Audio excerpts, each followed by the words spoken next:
Hello everyone! Today we are going to be discussing a question from Typical PT's platform. Let's jump right in. Alright, here's the question. A 65-year-old female is seeking physical therapy for neck pain.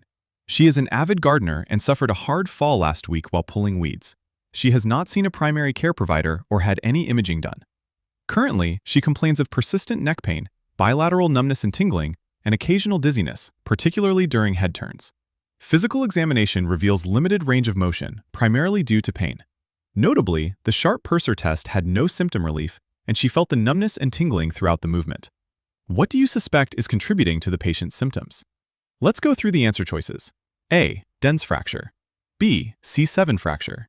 C. Transverse ligament injury. D. Brachial plexus injury. Go ahead and pause the video right now. Think through the logic and lock in your answer. When you are ready, hit play again to see the solution. Welcome back. The correct answer is choice A, Dens fracture. Now, let's explain why choice A is correct. The patient's age and mechanism of injury are consistent with a Dens fracture. In older adults, a fall combined with persistent neck pain, neurological symptoms, and dizziness raises concern for injury at the upper cervical spine. In this case, the sharp purser test produced no symptom relief, and the patient continued to feel numbness and tingling throughout the movement. That finding suggests something more serious than joint hypermobility or ligament injury. The Dens, also called the odontoid process, is part of the axis at C2 and plays a critical role in atlantoaxial stability. Fractures in this area are serious due to their close proximity to the spinal cord and brainstem. Now, let's look at the diagram shown on the screen. The image demonstrates the sharp purser test and the relationship between C1 and C2. One illustration shows a normal relationship with an intact transverse ligament, while the other shows abnormal anterior translation of C1 during flexion when the transverse ligament is torn.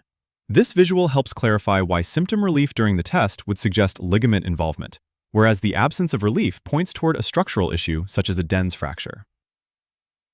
Now, let's go over why the other answer choices are incorrect.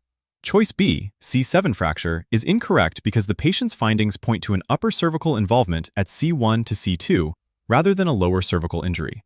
Symptoms such as dizziness and bilateral numbness are more commonly associated with upper cervical pathology.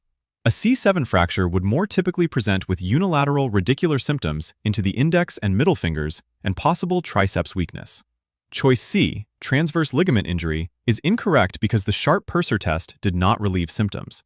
Relief during this test would suggest transverse ligament involvement, but in this case, the symptoms persisted throughout the movement. Choice D, brachial plexus injury, is incorrect because the symptom presentation does not match this type of injury. Brachial plexus involvement typically presents with severe pain, possible Horner syndrome, and muscle weakness in specific nerve root distributions, which are not described here. Now that you've completed this case, take a moment to record the key points in your typical PT digital notebook. Use it to organize what you've learned and reinforce how to apply core integumentary concepts when evaluating and managing musculoskeletal-related conditions. Thanks for watching today's question of the day. We're dropping new NPTE prep content every single day to help you pass with confidence. Follow us on Instagram, Facebook, and TikTok at typicalpt for daily study tips, quick reviews, and motivation to keep you going.